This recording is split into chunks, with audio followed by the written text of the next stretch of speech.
Hi all, welcome to football arena. World cup ഇപ്പോൾ അതിൻ്റെ അവസാന ഘട്ടത്തിൽ എത്തിക്കഴിഞ്ഞിട്ടുണ്ട്. വേൾഡ് കപ്പിന് ശേഷമുള്ള ഇൻ്റർനാഷണൽ ബ്രേക്ക് എന്നാണ് എന്നുള്ളത് ആരാധകർക്ക് അറിയേണ്ട കാര്യമാണ്.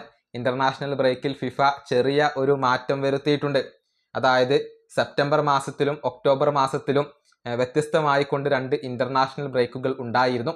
അതിപ്പോൾ ഒരുമിച്ച് ചേർത്തിട്ടുണ്ട് എന്നുള്ളതാണ്. ഇതുമായി ബന്ധപ്പെട്ട റിപ്പോർട്ടുകൾ നേരത്തെ പുറത്തേക്ക് വന്നിരുന്നു.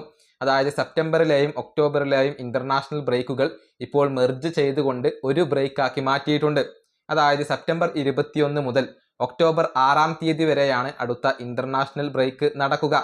മാക്സിമം 4 മത്സരങ്ങൾ ആ ഇൻ്റർനാഷണൽ ബ്രേക്കിൽ ടീമുകൾക്ക് കളിക്കാൻ സാധിക്കും എന്നുള്ളതാണ്. പിന്നീട് അടുത്ത ഇൻ്റർനാഷണൽ ബ്രേക്ക് വരിക നവംബർ 9 മുതൽ നവംബർ 17 വരെയാണ്. മാക്സിമം 2 മത്സരങ്ങളാണ് അവിടെ കളിക്കാൻ സാധിക്കുക. അതായത് സെപ്റ്റംബറിലെയും ഒക്ടോബറിലെയും ബ്രേക്കുകൾ ഇപ്പോൾ ഒരുമിച്ച് ചേർത്തിട്ടുണ്ട് എന്നുള്ളത് വളരെ പ്രധാനപ്പെട്ട ഒരു കാര്യമാണ്. സിംഗിൾ പീരീഡിലായിക്കൊണ്ടാണ് അത് നടക്കുക. അടുത്ത ഇൻ്റർനാഷണൽ ബ്രേക്കിൽ 4 മത്സരങ്ങൾ വരെ ബ്രസീലിന് കളിക്കാം. പക്ഷേ 3 മത്സരങ്ങളായിരിക്കും ബ്രസീൽ കളിക്കുക എന്നാണ് റിപ്പോർട്ടുകൾ ചൂണ്ടിക്കാണിക്കുന്നത്. അതായത് 2 മത്സരങ്ങൾ ഇപ്പോൾ തീരുമാനിക്കപ്പെട്ടിട്ടുണ്ട്. ഓസ്ട്രേലിയക്കെതിരെ 2 മത്സരങ്ങൾ കളിക്കാനാണ് ബ്രസീൽ ഇപ്പോൾ തീരുമാനിച്ചിട്ടുള്ളത്. സെപ്റ്റംബർ 25-ാം തീയതി ഓസ്ട്രേലിയക്കെതിരെ ഒരു മത്സരം ബ്രസീൽ കളിക്കും. പിന്നീട് 29-ാം തീയതി ഓസ്ട്രേലിയക്കെതിരെ മറ്റൊരു സൗഹൃദ മത്സരം കൂടി ബ്രസീൽ കളിക്കും എന്നുള്ളതാണ്. അത് ഓസ്ട്രേലിയയിൽ വെച്ചുകൊണ്ടാണ് നടക്കുക. ഇങ്ങനെയാണ് ബ്രസീലിൻ്റെ അടുത്ത മത്സരങ്ങൾ വരുന്നത്. ഏതായാലും പുതിയ ഒരു സൈക്കിൾ ബ്രസീൽ ആരംഭിക്കുകയാണ്.